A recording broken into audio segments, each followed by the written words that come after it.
এবার থেকে কলকাতা বিমানবন্দরে নামলেই পাবেন মেট্রো পরিষেবা। খুব শীঘ্রই মেট্রোর মাধ্যমে যুক্ত হতে চলেছে নোয়াপাড়া কলকাতা বিমানবন্দর যাত্রাপথ। এপ্রিলের মধ্যেই সমাপ্ত হবে এই রুটে সবকটি স্টেশনের কাজ। কমিশনার অফ রেলওয়ে সেফটির অনুমোদন মিললেই কাজ শুরু হয়ে যাবে বলে মেট্রো রেল সূত্রে খবর। আরও জানা যাচ্ছে যে এশিয়ার মধ্যে অন্যতম বৃহত্তম আন্ডারগ্রাউন্ড স্টেশন হতে চলেছে জয় হিন্দ বিমানবন্দর স্টেশন। 5টি প্ল্যাটফর্ম থাকছে, 12টি এসকালেটরের সঙ্গে থাকছে 6টি লিফট। খুব শীঘ্রই এপ্রিলের মধ্যে সমাপ্ত হয়ে যাবে এই রুটে সবকটি স্টেশনের কাজ। নোয়াপাড়া কলকাতা বিমানবন্দর যাত্রাপথ মেট্রোর মাধ্যমে খুব শীঘ্রই যুক্ত হতে চলেছে। বিমানবন্দরে নামলেই পাবেন মেট্রো পরিষেবা। আর কিছু দিনের অপেক্ষা, তারপর বিমান থেকে নেমেই মেট্রোতে চাপতে পারবেন কলকাতাবাসী। মেট্রো রেল সূত্রে দাবি, এপ্রিলের মধ্যেই নোয়াপাড়া থেকে কলকাতা বিমানবন্দর পর্যন্ত রুটের সবকটি স্টেশনের কাজ শেষ হয়ে যাবে।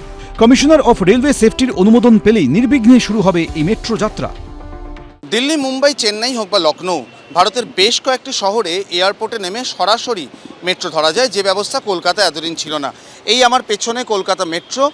ইতিমধ্যেই লোকজন অ্যারাইভাল দিয়ে লোকজন বেরোতে শুরু করছেন। আর ঠিক এইখান থেকে যদি কেউ হাঁটতে শুরু করেন, যদি কিছুটা যান, তাহলেই কিন্তু এই আমার ডান দিকে রয়েছে কলকাতার যে নতুন মেট্রো স্টেশন হচ্ছে জয় হিন্দ মেট্রো স্টেশন, তার 1 নম্বর এন্ট্রি গেট। এখান দিয়ে সরাসরি মেট্রোয় উঠে শহরের মাঝামাঝি যে কোনো পয়েন্টে চলে যাওয়া যাবে আর কয়েক মাসের মধ্যেই। हम लोग जो है सीआरएस को अप्रोच करने जा रहे हैं अप्रैल और मई में, right. Work is in advance stage, services का काम हमारा अभी चल रहा है और होपफुली सीआरएस जैसे ही जो है उनका अपना समय निकाल के जब हमको समय देंगे तो सीआरएस इंस्पेक्शन हो जाएगा। उसके बाद जैसे ही सीआरएस ऑथराइजेशन देंगे हम कर। ভারত তথা এশিয়ার মধ্যে অন্যতম বৃহৎ আন্ডারগ্রাউন্ড স্টেশন হতে চলেছে এই জয় হিন্দ বিমানবন্দর স্টেশন। ঝাঁ চকচকে এই স্টেশনে মোট 5টা প্ল্যাটফর্ম রয়েছে, যা কিনা অন্যান্য স্টেশনের তুলনায় বেশি। আপাতত 2টো প্ল্যাটফর্ম কার্যকরী অবস্থায় রয়েছে। স্টেশন চত্বর জুড়ে 12টি এসকালেটরের পাশাপাশি 6টি লিফটেরও ব্যবস্থা রয়েছে। এর আগে লালু প্রসাদ যাদব রেলমন্ত্রী থাকাকালীন বিমানবন্দর পর্যন্ত চক্ররেল পরিষেবা চালু হয়েছিল। পর্যাপ্ত যাত্রী না হওয়ায় সেই পরিষেবা বন্ধ করে দেওয়া হয়।